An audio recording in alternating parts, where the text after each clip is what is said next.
Good afternoon, Hal. It's great to be here with you and your staff and this organization, and the work that you do is, I think, critical for the taxpayers and the voters of the people of Texas to be able to learn about their candidates. Too many of them do not have an opportunity to actually visit in person with candidates, so what you do is critical.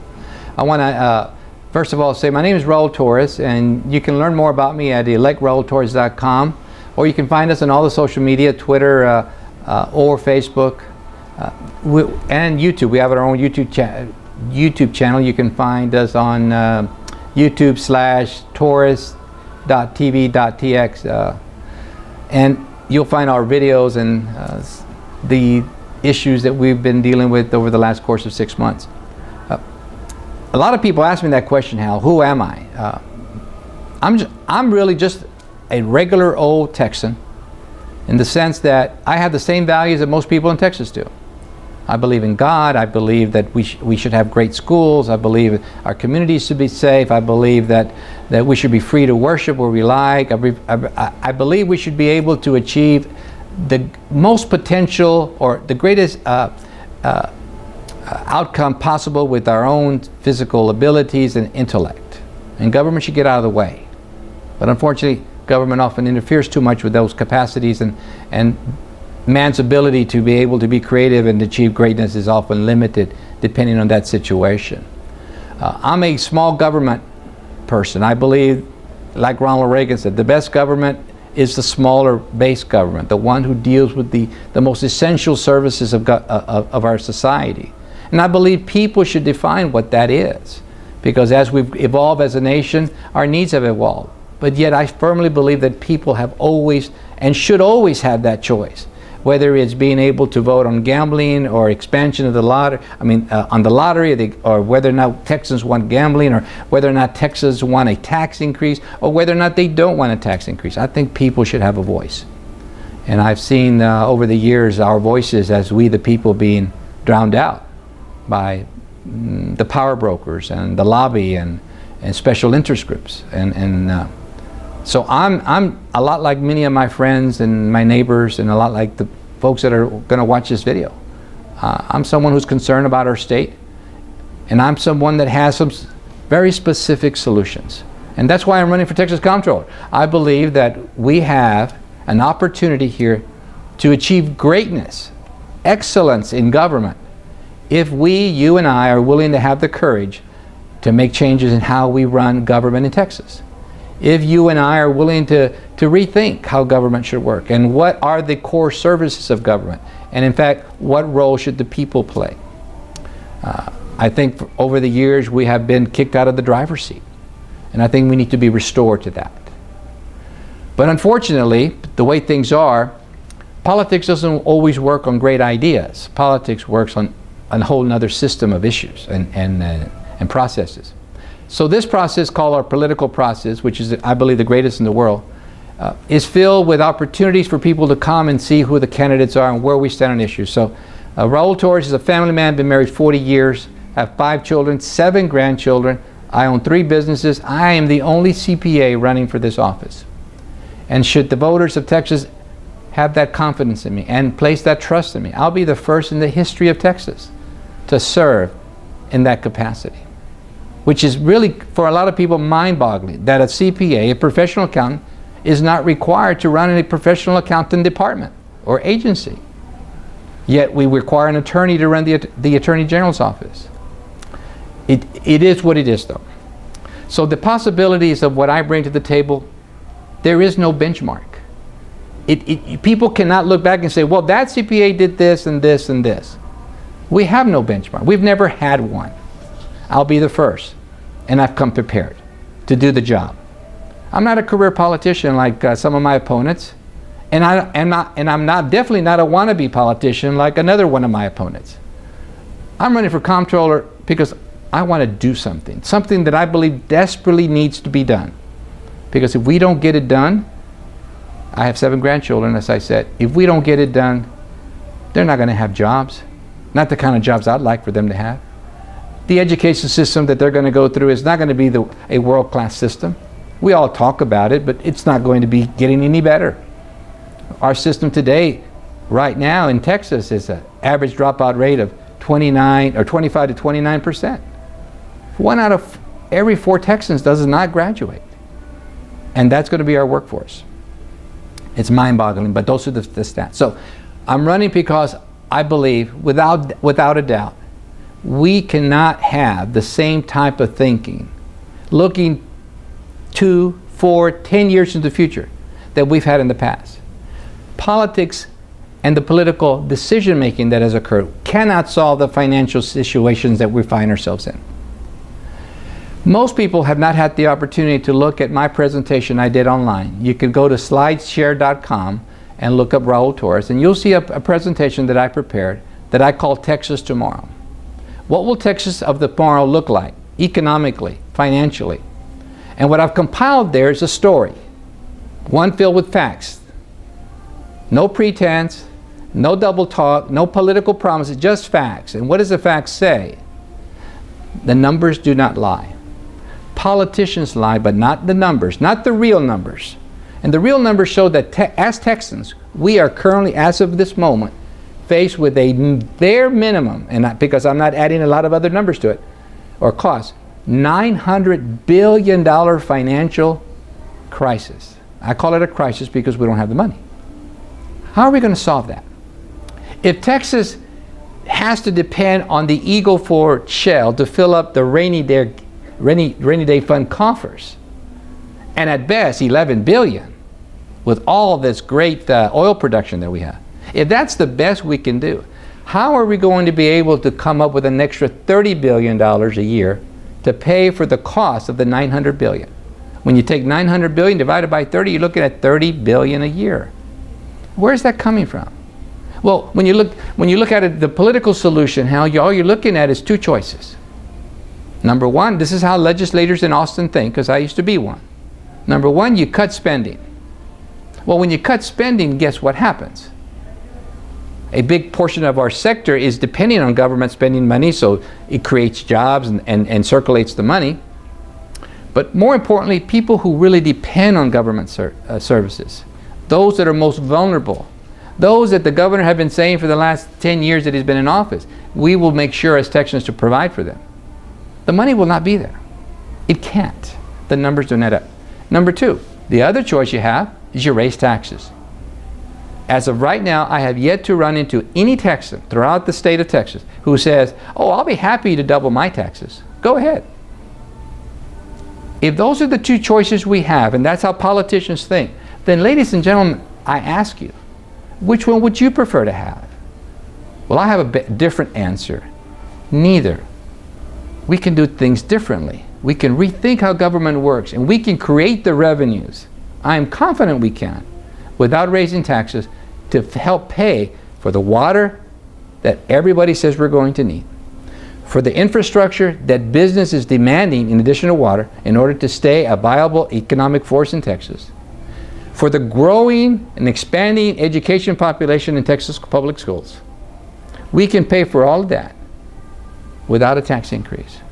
And best of all, perhaps, in the minds of many Texans, we can eliminate the $300+ billion we have in local and state debt without raising taxes.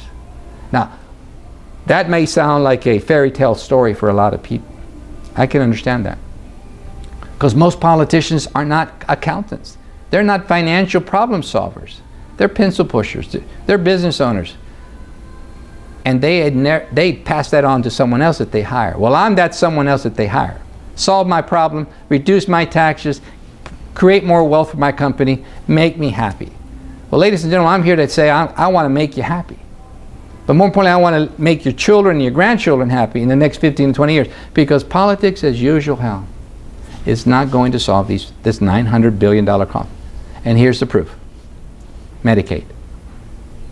Medicaid itself is going to drown out any potential ability for the state to fund. It's going to bankrupt us. And that's because we've taken the best route available. We've told the federal government, no thank you, to expanding the Medicaid program. But what the governor and other people are not saying loud enough, in my opinion, and this is what I often cite now, the rest of the story that Paul Harvey used to say, is that regardless of whether we accept that federal expansion program or not, Medicaid will continue to expand in Texas at a rate faster than we can afford, and will still bankrupt us. We have no choice. And that's why I'm running for Texas Comptroller.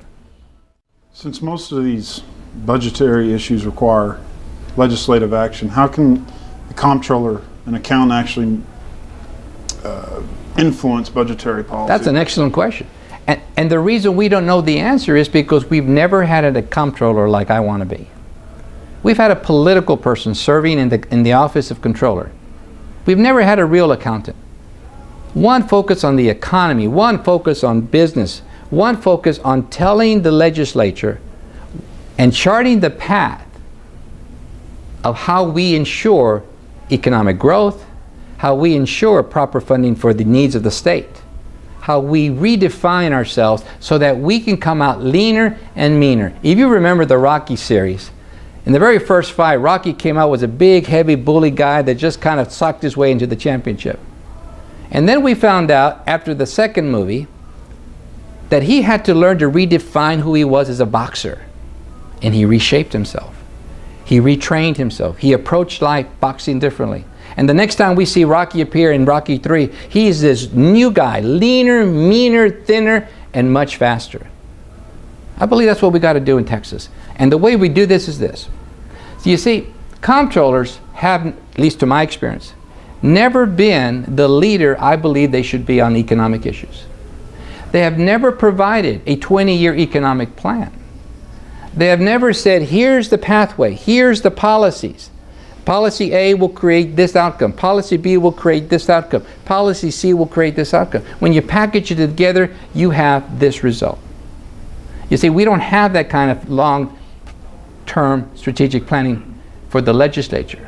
They publish reports, but they don't place them and hold the legislature accountable. I will be a comptroller that will hold the legislator accountable for their decisions. I will be a comptroller that will call them out for the decisions that I believe will harm the economy, will harm families, and will harm businesses. And I think by partnering with them and providing them more resources and more education on their policy making will make a big difference in how they arrive at the session with an open mind, listening to these ideas, and then embracing those ideas. You see, the legislature has no duty other than to pass one bill. That's the budget bill. But they get wrapped up on all the politics involved. And so they lose focus. The most important bill is the budget bill. And yet they have very little say-so in the budget. From the way the budget is designed, the way it is written and presented. That whole process needs to change. They have very little say-so in that. And we need to make sure that legislators are accountable for the budget they pass. And right now they're not really held accountable because they have very little say-so. You've written about an education crisis existing in Texas. Is, another question about what can the comptroller do? Can the comptroller actually influence education policy? That's a great question, Hal. I believe it can. Everything that goes through Austin at the end of the day has something to do with the economy. Whether you're talking about water or education or Medicaid or about shooting hogs from a helicopter. In one way or another, it impacts the budget. The story has to be told. What is the economic cost for not getting it right?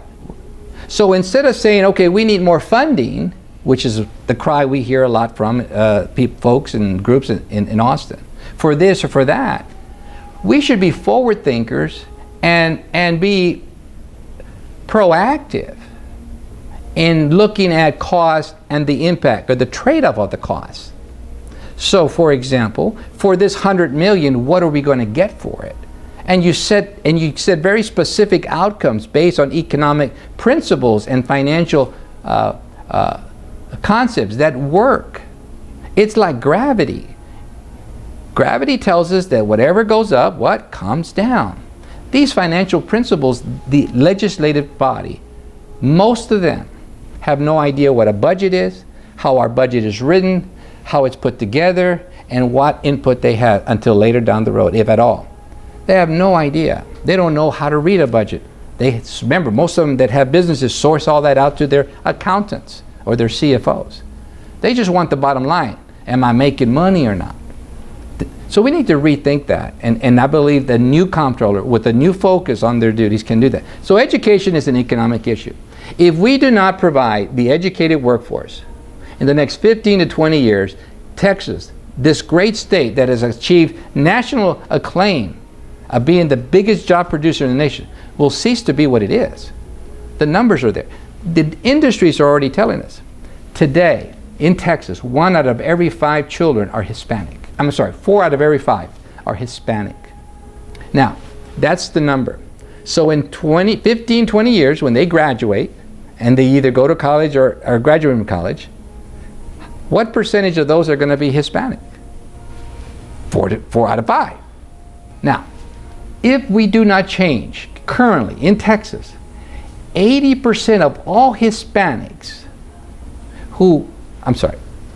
50% or more of all Hispanics do not go to college of any kind, with an almost 38% dropout among Hispanics in Texas, right? The other 12 just don't want to. So you're looking at over 50% of them don't go to college. So you got, let's say hypothetically you're dealing with 50% that do. Of those, according to a report by a group called the American Legislative Executive Council, they produced back in 2012, they say, according to the report, 80% of all college-bound Hispanic students go to community colleges, not to tier 1, tier 2 schools. Of those 80% who go to community college, that's a 2-year program, never graduate at all. So if that's what we're looking at a workforce that's going to be very low percentage of graduates or skilled workforce, what kind of workforce are we going to have for industry at current levels? The answer is the numbers add up to a very poor amount, and industry is going to say, adios, we're going somewhere else where we can get the workforce we need. Over the past year or so, Comptroller's office has been embroiled in some controversy, crony capitalism. You also are going to be responsible for awarding government contracts.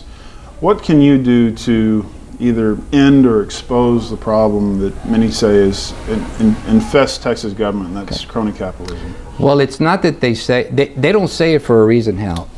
It's true. I've talked to too many groups from a wide spectrum of business community who say that very same thing. So it's just not a hypothesis. It's a fact, like you said. So what can I do? Well, I don't believe that kind of problem is solved by the thinking of any one person. The first thing that I believe we can do is admit to the fact that there's stuff going on, and let's form an advisory group that will bring in people from all industries and all sectors of our community, and let's bring in what they have to say about that issue and what they recommend are some possible solutions. Taking that information, I believe then the comptroller can then chart the direction, and if he or she if I need the help of the legislature, bring them on board, and then come up with a plan that all of us, the people, the comptroller's office, and the legislature can sign off along with the governor and lieutenant governor. I think we'll create a plan that will actually work and have the support. Because if you don't have the support of all the stakeholders, someone is going to do their best to circumvent it, because you're talking about big money. On the subject of awarding government contracts, preference is given in awarding contracts to women and minority-owned businesses. Considering there's no majority anymore in our state, do you think this practice should end?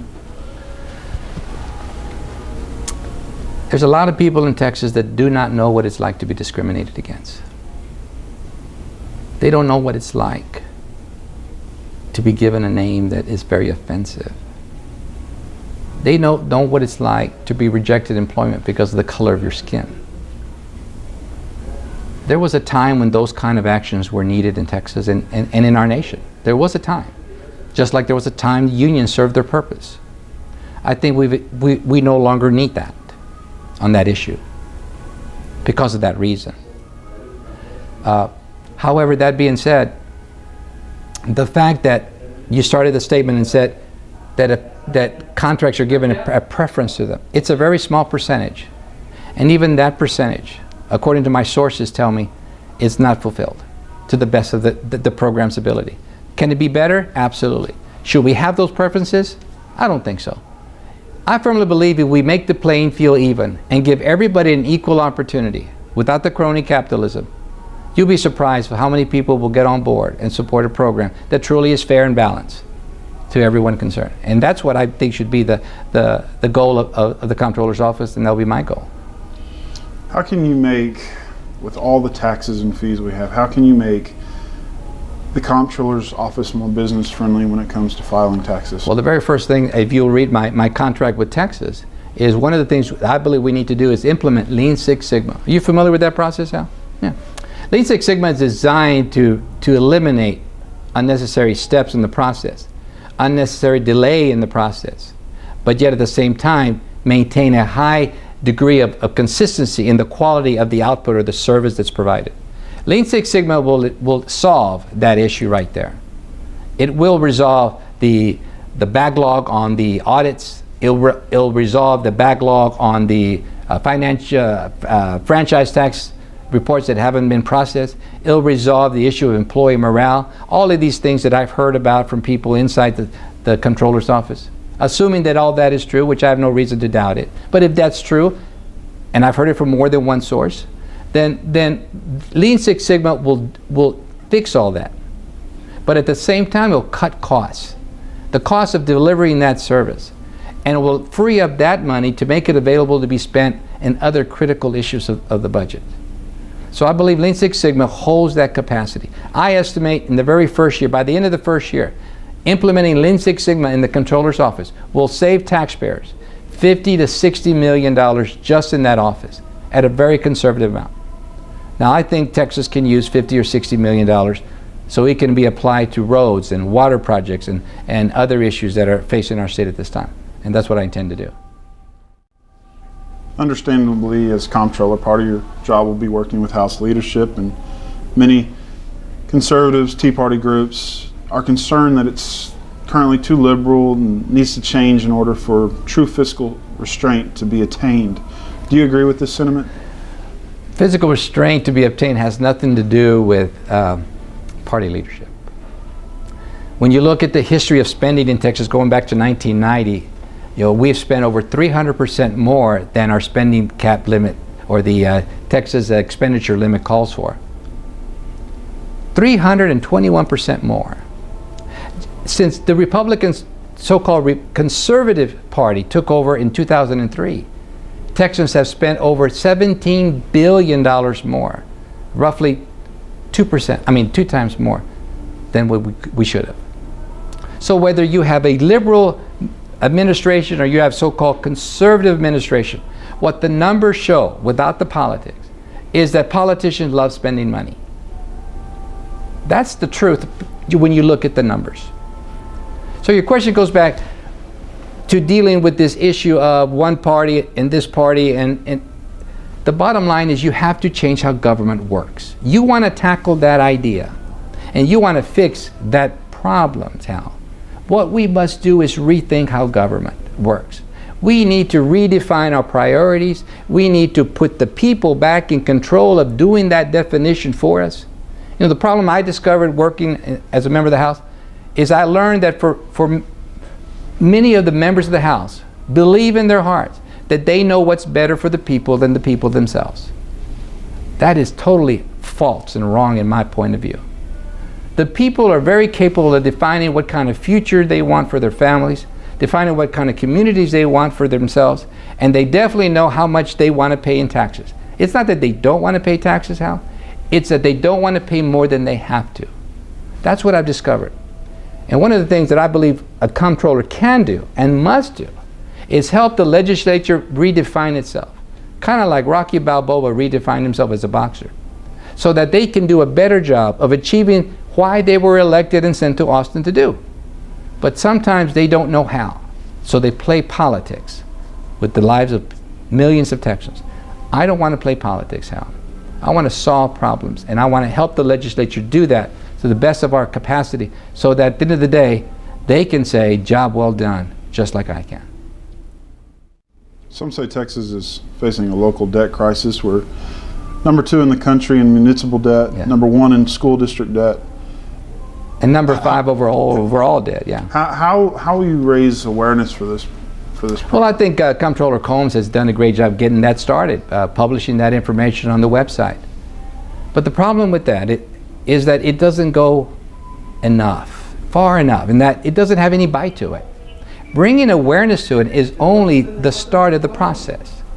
In order to deal with the debt issue, you have to have a commitment from the different government entities to bring an end to debt management. They don't have a strategy to get out. They have no sinking fund to retire debt. It's not part of their operating mentality. So I think the comptroller can set the pattern and change the mindset of communities. But the only way that will happen, is when the comptroller can take the message out to the folks, to the people of Texas, tell them the whole truth and nothing but the truth, and ask the people of Texas to take a certain direction to help bring this so-called crisis to an end. And when the people of Texas speak, the legislators, the city councils, the county commissioners will all listen, because at the end of the day, they understand where the true power holds when the true power speaks up and stands up. The problem is we haven't done that very much lately. I want to thank you for joining us. How can people find out more about your campaign? Well, they can find out more about my campaign at electraultorres.com. You can also find all our social media. And ladies and gentlemen, this election is critical because government as usual will not solve our problems. We need bold new leadership with great ideas that are proven to work, like Lean Six Sigma. If you have that confidence and you want to avoid a tax increase, I firmly believe you have to change the leadership. That's why I'm running for Texas Comptroller. I bring a new way of running government, a new way of running the Comptroller's office like we have not seen before in our history. That's what makes me unique, different. Not that I'm better than previous comptrollers, just different. And I like an opportunity to prove to the people of Texas that we can solve our financial problems, we can solve our customer service problems, we can solve whatever problems we have if we work together and deal with them on a common sense, non-political manner. And I believe we can do that from this point forward, if they're just not afraid to do so. Thank you. Thank you.